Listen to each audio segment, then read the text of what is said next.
La preuve audio que c'est Alassane Ouattara qui dicte les sanctions à la CEDEAO depuis toujours contre le Mali et le Burkina Faso, et que c'est lui qui voulait un bain de sang au Burkina Faso. Chris Yapi a chanté à corps et à cris qu'Alassane Ouattara est le mal de l'Afrique de l'Ouest. Certains m'ont injurié et m'ont même traité de menteur. Chris Yapi persiste à dire qu'Alassane Ouattara est débordant d'activisme quand il s'agit de nuire et de détruire.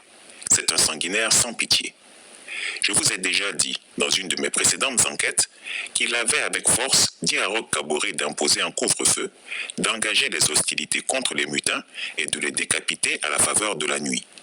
Face à un Roch Kaboré qui était encerclé par l'armée, cela aurait été suicidaire.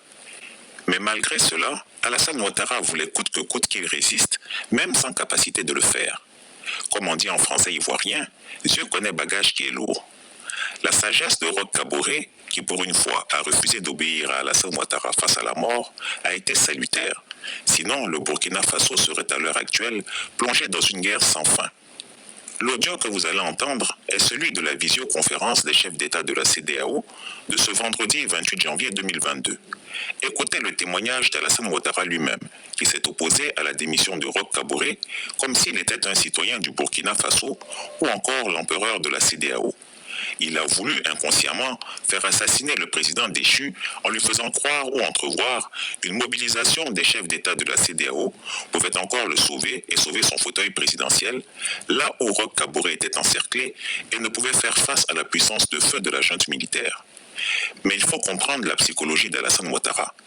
Tuer plus d'une centaine de personnes pour imposer son troisième mandat illégal en 2020 ou 3000 personnes pour son fauteuil en 2010 n'a rien de choquant pour lui. Quelqu'un qui a passé 30 ans de sa vie, depuis 1993, à faire des coups d'État, des mutineries et des rébellions, et récemment à décapiter des Ivoiriens, est inébranlable face à ce que Roch Kaboré a vécu. Une fois ce dernier tombé, Alassane Ouattara a estimé que c'était un poltron et un lâche, et que ce qu'il y avait lieu de faire était de contacter la junte militaire burkinabé et leur faire croire qu'il était à leur service. Quel manipulateur devant l'Éternel! Chris Yapi vous avait déjà révélé cela et vous avez demandé de dire à la junte de faire très attention au dictateur des lagunes. Ne voilà-t-il pas qu'à la réunion du sommet extraordinaire de la CEDEAO, convoqué sur ses instructions par visioconférence, il propose de punir sévèrement le Burkina Faso. Peuple du Faso, levez-vous pour combattre Alassane Ouattara, sinon il détruira votre beau pays comme il a promis de le faire avec le Mali. Il y a un problème de son, c'est quoi que ça n'entend pas.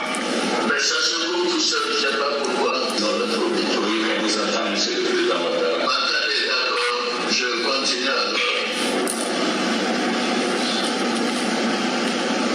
Bien, monsieur, je vous remercie. Si vous m'entendez, je vais commencer avec le texte.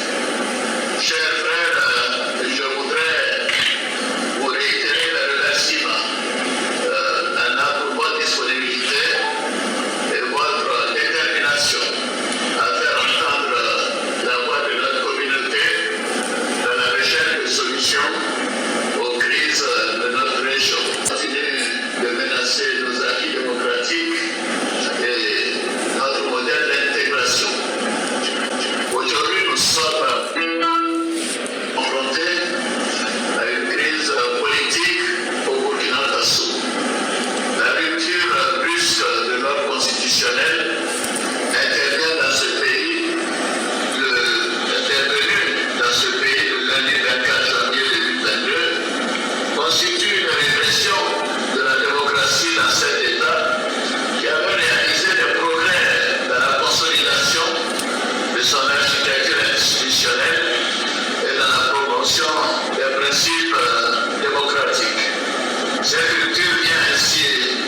constitutionnel et l'accompagnement dans la lutte contre le terrorisme pour éviter l'effondrement total du pays et ce qui constituerait une menace grave à la paix et à la sécurité dans notre région. Monsieur le Président, Messieurs les chefs d'État, chers frères, à l'état actuel de la situation, mon pays souhaite que notre conférence appelle à la libération immédiate et sans condition du président Roch-Marc Christian Kabore. Condamné conformément au texte de la CEDEAO, la prise du pouvoir par la junte militaire et l'interruption du fonctionnement démocratique des institutions en place au Burkina Faso. À ce titre, notre conférence, conformément à sa pratique, doit suspendre le Burkina Faso de toutes les institutions de la CEDEAO avec effet immédiat et exiger la restauration de l'ordre constitutionnel. Monsieur le Président, je voudrais vous féliciter pour votre décision relative à l'envoi au Mali d'une mission